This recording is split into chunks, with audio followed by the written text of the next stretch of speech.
O Lula é um mestre político. Bem-vindo ao canal Tropeções. Hoje a gente vai falar um pouco da tacada de mestre do Lula, da escolha do Haddad, dos dados econômicos que vêm do exterior e das ações que mais caíram nesses últimos dias. Tem ações aí que estão ficando ridiculamente baratas, né?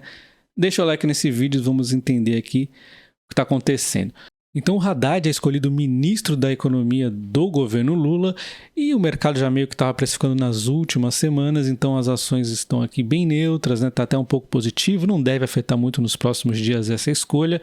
E a grande tacada de mestre do Lula não foi a escolha do Haddad, sim como ele conduziu esse processo. Desde o início ele falava que não iria falar o nome para não perder votos, mas ele manteve uma chama acesa no mercado. A gente vê analistas até meados aí da votação, já tinha até sido eleito, 48% dos analistas estavam precificando Meirelles como ministro da Economia. Ele nunca desmentiu, sempre levou a banho-maria, isso se aproveitou dessa questão aí, né?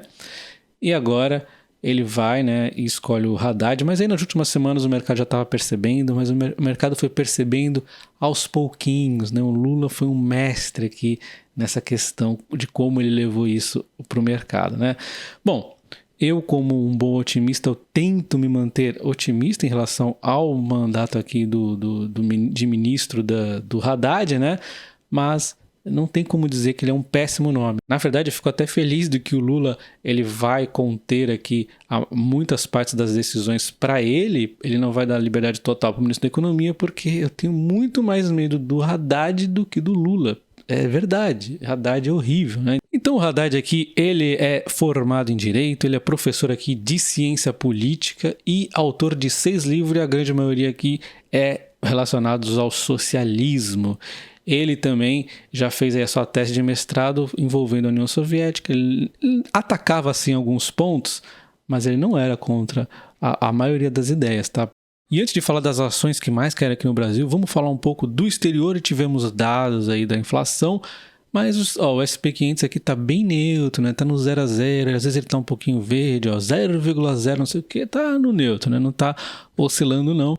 Mas os dados eles vieram aqui, o índice de preços ao produtor veio um pouquinho mais alto, né? Era esperado 0,2, veio 0,3. Então esse aqui é um indício, né, que o índice de inflação que deve ser anunciado na semana que vem talvez venha um pouco acima do que eles estavam projetando. E aí vai ser ruim, mas é só um indício, né? É 100% garantido, né? De qualquer forma, quando a gente observa que esse apenas 0,1 de desvio não é tão grande, o problema está mais no núcleo, né, que é o núcleo da inflação, onde a gente tira aqui os combustíveis, os alimentos, as coisas que são mais voláteis, né?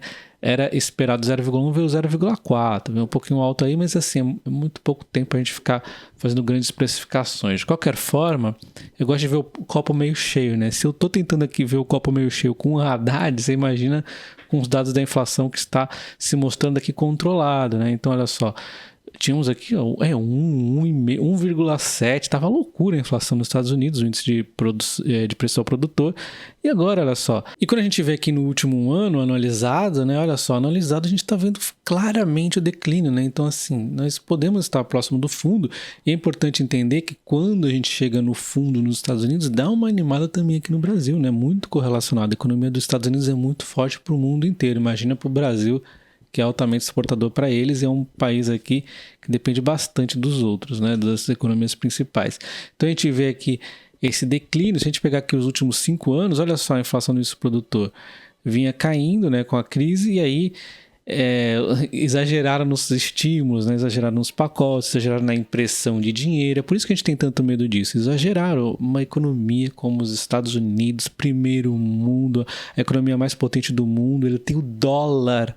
Eles exageraram aí e olha o que aconteceu, né, com a inflação. Você imagina o Brasil com esses estouros. Então esse aqui é o perigo, né? Por isso que eu tô indo tanto assim de elétricas, mas não deixo de comprar as outras dos outros setores, né?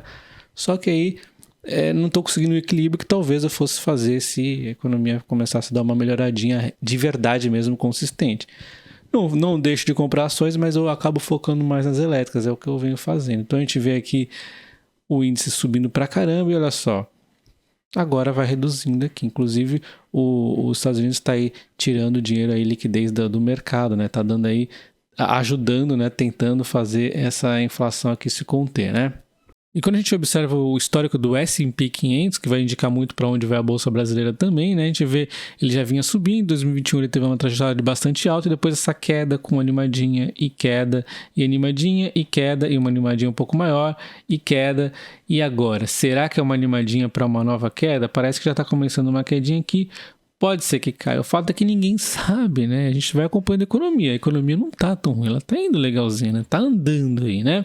Então, meu argumento é que não teríamos uma crise forte e eu continuo com esse argumento, né? Então, assim, vai ter promoção, obviamente, tanto que lá no ano passado, no finzinho do ano, vocês viram eu comentando sobre minha troca aqui de tipos de ações focando mais em valor, venho até focando mais em compras em valor, mas eventualmente, ó, esse fundo aqui foi muito interessante, esse aqui, né, até achava que seria, mas visto o tom mais baixo, depois do tom mais baixo ainda, eu fui comprando, agora eu tô olhando nesse momento. E se ficar enrolando muito para descer, daqui a pouco eu compro mesmo que não desça, né? Então, eu vou tentando comprando nos fundos. Essa linha amarela aqui, que era a mais desejável, ele chegou a bater num dia aqui, mas eu nem cheguei a ver, né? Então, era a linha mais interessante ainda, né? Quem sabe bate aqui pra gente comprar ainda mais forte. Então, a gente não sabe o fundo, a gente vai aí indo na manha lá no exterior e aqui vai acompanhar um pouco lá, né?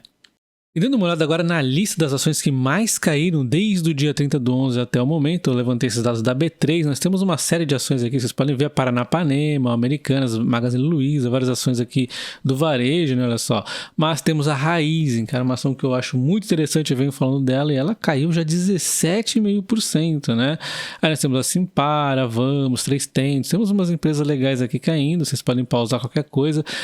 Temos a Fleury, mas ó, temos a Rumo, né, que eu gosto muito, a Rumo vem de uma alta, depois já está dando essa realizada meio que não justificada no meu entendimento, mas aí pelo medo da Selic talvez, né? No seu endividamento vai ficar realmente pesado, mas é uma empresa com um projeto muito legal. Temos a 3R devolvendo alta, tem a parte do petróleo também, tem aqueles velhos receios bobos que às vezes o mercado tem, Enalta a mesma coisa, né? Então com a 3R petróleo Enalta mais a questão dos poços aqui, mas também o petróleo. Temos aqui a Eletrobras caindo, a Vibra, olha só, mesmo aí, setor similar aí a Raizen, né? Tem algumas diferenças das empresas, obviamente, mas também caindo aqui na faixa do 9%, bem menos do que a Raizen, na verdade. A Raizen está ficando muito barata, né? E nós temos aqui a Cosan caindo 8,5%, voltando a dar bons preços, né? E agora, lembre-se que a Cosan tem a Vale dentro, né? E a Vale está aí subindo pra caramba, né?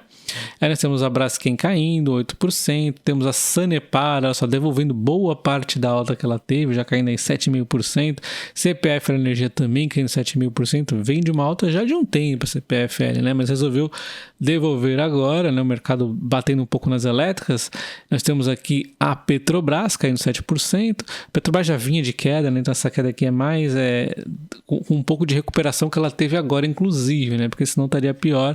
Petrobras é uma ação que está muito barata, tem um plano de investimento muito bom, o mercado gostou, mas tem essa narrativa aí do medo político. Temos a Neo Energia, olha só, 7% caindo, né? Uma empresa aí com certo endividamento, mercado um pouco receoso. A Taurus, olha, 6,5%, o Bradescão, a Porto Seguro, tudo aqui na casa dos 6 e poucos por cento, né? O Bradesco já vinha caído mais antes, né? A SB3 aí caindo 5 e poucos por cento, voltando a dar bom preço. A Alopar, 5 e pouco, e a Itaúsa, 5 e pouco aqui, né? Então, dando uma olhada nas 20 ações interessantes que eu listei aqui, que caíram bastante, não é nenhuma análise aqui, puxa, essas 20 aqui caíram, são as melhores da bolsa, não, eu só tô falando assim, puxa, bati o olho ali e vi essas 20 ações interessantes que caíram bastante, né, inclusive completando aqui a lista de 20, as Banco ABC aqui, SS Mineração, quase entrou aqui a Copel caindo, devolvendo um pouquinho da alta ali, mas caiu um pouquinho menos que a CS Mineração. Nós temos outras empresas interessantes que não caíram tanto, a Caixa de Seguridade, a Transmissão Paulista, né, caíram aí 1% mais ou menos, mas ó, a gente observa aqui a Lopar, né, uma queda interessante, né, então eu gosto de ficar de olho no setor de transmissão, a gente vê a Taesa aí caindo aí de um certo tempo, né, a gente vê a Transmissão Paulista também aí meio que sofrendo, lateralizando, caindo um pouquinho, é que aí nós estamos levantando dados desde o dia 30/11, né, vale lembrar isso. Então nós vimos que as ações que mais caíram são as petrolíferas, as que têm algum vínculo indireto com o petróleo, como a própria Raizen, a Vibra. Já vou comentar um pouco mais, né? Tá até meio que mais do que normal o vínculo delas aí com o petróleo nesse momento. Mas de qualquer forma, vamos entender primeiro por que o petróleo está caindo, né? O medo da recessão. Então, primeiro tem a guerra lá, que fez subir muito. Depois, o medo da recessão começa a tomar conta. não está acontecendo tanta recessão, mas o mercado vai um pouco meio que precificando, vai fazendo a queda, até porque estava também em números muito altos o petróleo, né? De qualquer forma, tem também um ponto muito importante que é o OPEP. A OPEP, ela comprometeu-se aí a não aumentar, a diminuir a produção em 2023, daqui até 2023. Vamos ver se eles realmente vão cumprir isso, né? Porque eles mudam aí várias vezes de ideia. O fato é que com essa oferta se mantendo desse jeito e a perspectiva da demanda diminuir, e ela até está sendo eventualmente um pouco impactada, o preço cai, né? Então é isso que está acontecendo, o barril do petróleo caindo e as petrolíferas sofrem, né? E tem que analisar cada uma pontualmente se é exageros ou não. No caso aqui da Vibra e da Raízen, não era para elas seguirem tão de perto assim, mas tem a questão também, né, do próprio etanol. Vocês devem se lembrar que reduziu aqui no Brasil os impostos nos combustíveis fósseis. Isso trouxe uma aproximação de preços aqui de petrolíferas e de combustível fóssil de etanol. Então, isso meio que atrapalhou um pouco aí, né, as margens das empresas. Então, qual seria a solução? Ou vai e volta a aumentar aqui o preço do petróleo, que eu não gostaria disso, né, dos combustíveis fósseis, ou reduz ainda mais, dá algum incentivo, alguma coisa para as empresas de etanol, né? Senão ficou muito aproximada aqui os preços e aí elas realmente estão começando a sentir mais nesse momento. E nós tivemos também os ruídos de cada uma delas, né? Eu já comentei aqui da Raízen, vários ruídos acontecendo, a tempestade perfeita na empresa. O fato é que ela está aqui nas mínimas, tá? No último ano, a Raízen cai aqui 43,7% e a Vibra 33,3%. Se você pegar aqui de um fundo mais para trás, desde aí do IPO da Raízen, caindo 53% a Raízen e 43,7% a Vibra, né? Então, assim, deixa nos comentários se você quer que eu faça análise aí dessas duas empresas, se você tem alguma outra daquela lista ali, das que mais caíram, que você está querendo aí falar. Eu acho que essas duas aqui são interessantes, né? Uma queda significativa nas duas aqui, são boas empresas, né? Inclusive o Barça gosta muito da Vibra, e ele gosta muito da raiz que ele tem via Cosan, né? A Copa do Mundo, sacanagem. O Brasil levou um gol no fim do jogo, cara. E nos pênaltis, para essa Croácia é muito embaçado ir com os pênaltis para ela. Mas fazer o quê, né? Paciência. Curioso aí com o melhor batedor de pênalti do mundo, talvez, né? O Neymar não bateu pênalti. Curioso isso.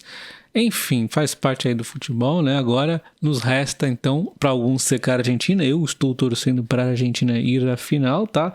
Muito por conta do povo argentino, que eu quero que eles tenham uma alegriazinha também, porque eu sou fã do Messi. E do outro lado, eu torcer para Portugal. Aí na final, eu acho que, desculpe aí a Argentina, que eu vou ficar com Portugal mesmo. Mas quem sabe, né?